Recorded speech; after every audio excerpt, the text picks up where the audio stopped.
showing that young people are waking up to what's going on with abortion, realizing that it's a human rights abuse and they want to do something about it. It's very exciting, and it shows that we have all the more work to do to get out there and educate our young people, show them the truth about abortion, and they'll join us in this fight.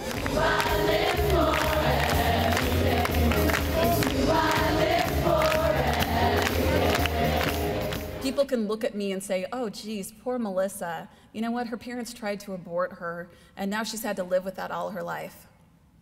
Not a big deal. Not a big deal. I can deal with that. What I hurt for is that my parents have had to live their lives knowing that they aborted me and I lived. I have to say, just seeing all these people out there, all these young people coming out and just listening to all the talks, especially today has been amazing, the youth conference.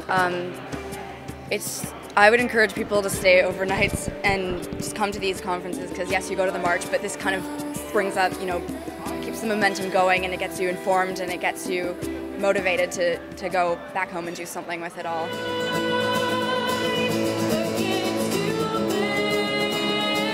A couple years ago, when I came to my first Ottawa March for Life, I was really inspired to start my own pro-life group at my own high school because I realized this was, the biggest cause that any person could fight for is saving the lives of unborn children.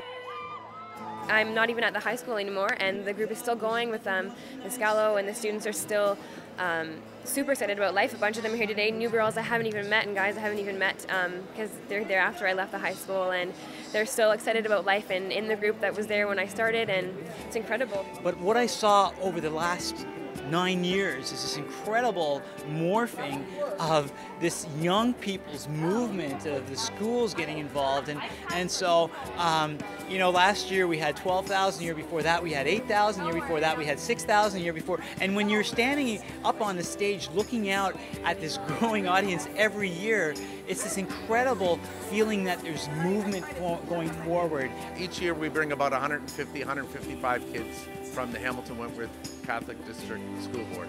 The students, year after year, tell us this has been a life-changing experience for me. They go back to the schools, and it's not really what they tell us, but it's what they tell their peers, their friends.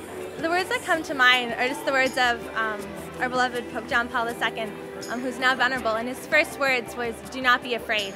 And I think that's so important. He said to us, do not be afraid to go out onto the streets and to public places like the first apostles. Kids want to do something, so they're learning all the time, which is great, and they're respectful and listen, but they want to do something. So to march is so important. Just that physical element of walking together, processing, chanting, singing, and just showing their country and other young people that they really want to change the way things are in Canada. And if you ever get discouraged, think about the power of saving one life.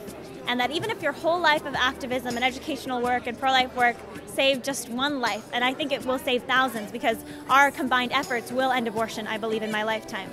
But just imagine you only saved one life. That life is of inestimable worth. It's so valuable, and that in and of itself is enough for you to dedicate your life to this cause. We'll see you next year! March for Life!